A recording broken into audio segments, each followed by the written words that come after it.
نحمد ونصلی علی رسول الکریم اما بعد فاعوذ باللہ من الشیطان الرجیم بسم اللہ الرحمن الرحیم۔ سورہ فاتحہ سورت اور اس کی فضیلت بھی بے شمار ہیں۔ سورہ فاتحہ نماز کا اہم رکن ہے، چنانچہ سورہ فاتحہ کے بغیر نماز صحیح نہیں ہو سکتی، جیسا کہ سیدنا عبادہ بن صامت رضی اللہ تعالی عنہ سے مروی ہے۔ رسول اکرم صلی اللہ علیہ وسلم نے فرمایا، اس شخص کی کوئی نماز نہیں جس نے سورہ فاتحہ نہیں پڑھی۔ امام نووی رحمۃ اللہ علیہ فرماتے ہیں، اس سورت میں سورہ فاتحہ کے واجب ہونے کا بیان ہے۔ سورہ فاتحہ لازماً، چنانچہ سورہ فاتحہ متبادل کوئی صورت نہیں۔ سورہ فاتحہ قرآن کی افضل ترین صورت ہے، چنانچہ امام ترمذی نے حدیث نمبر 2875 کے تحت ایک روایت ذکر کی ہے اور اسے صحیح بھی قرار دیا گیا ہے۔ سیدنا ابو ہریرہ رضی اللہ تعالیٰ عنہ کہتے ہیں، رسول اکرم صلی اللہ علیہ وسلم نے ابی بن کعب رضی اللہ تعالیٰ عنہ سے فرمایا، کیا یہ پسند کرتے ہیں کہ میں آپ کو ایسی عظیم صورت سکھاؤں کہ اس جیسی صورت تورات، انجیل، زبور سمیت قرآن مجید میں بھی نازل نہیں ہوئی؟ تو ابی بن کعب رضی اللہ تعالیٰ عنہ نے کہا، جی ہاں اللہ کے رسول مجھے سکھائیں۔ تو آپ صلی اللہ علیہ وسلم نے فرمایا، تم نماز میں کسے قرأت کرتے ہو؟ ابو ہریرہ کہتے ہیں کہ ابی بن کعب نے سورہ فاتحہ کی تلاوت شروع کی۔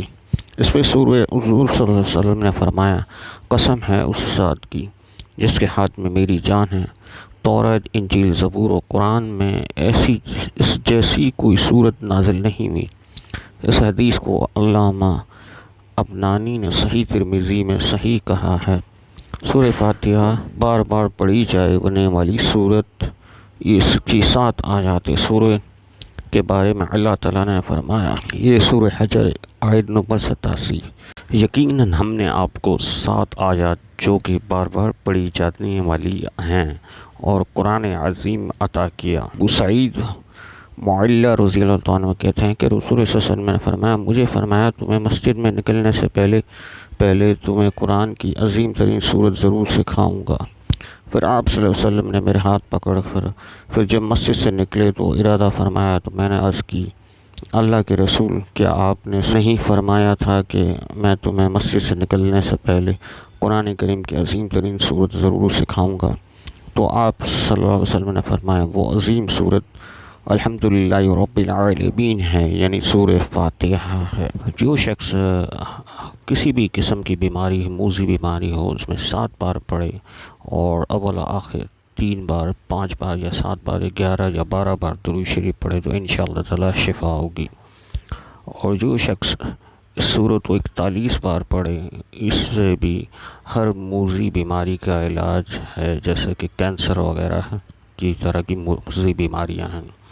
ایک اور وظیفہ بھی ہے کہ جو شخص 40 دن تک سورہ فاتحہ کو 41 بار پڑھے اور 40 بار مکمل پڑھے، جب 41ویں بار سورہ فاتحہ پڑھے تو اس آیت پہ پہنچے، ایاک نعبد و ایاک نستعین، تو وہ یہ آیت پورا دن دہراتا رہے، آیت سارا دن رات تک پڑھتا رہے اور رات کو سونے سے پہلے سورہ فاتحہ مکمل کر لیں، اور پھر اس کے بعد 3 دفعہ، 5 دفعہ، 7 دفعہ یا 11 یا 12 دفعہ درود شریف پڑھ کے سو جائے اور اللہ تعالیٰ سے خوب گر گرا کے دعا مانگے، تو انشاءاللہ تعالیٰ اس کا ہر مشکل سے مشکل مسئلہ جو بھی ہو اس کو حل ہوگا۔ جیسے اولاد نافرمان ہے، ان کا دنیاوی مسئلہ ہو، ہر صورت یہ وظیفہ بڑا ہی آزمودہ کار ہے۔ خصوصاً اس وظیفے کو بعض لوگوں نے پڑھا ہے، ان کا مشاہدہ یہ ہے کہ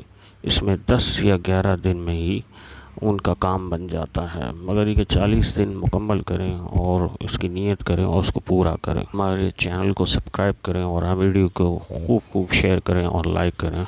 جزاکم اللہ خیرہ۔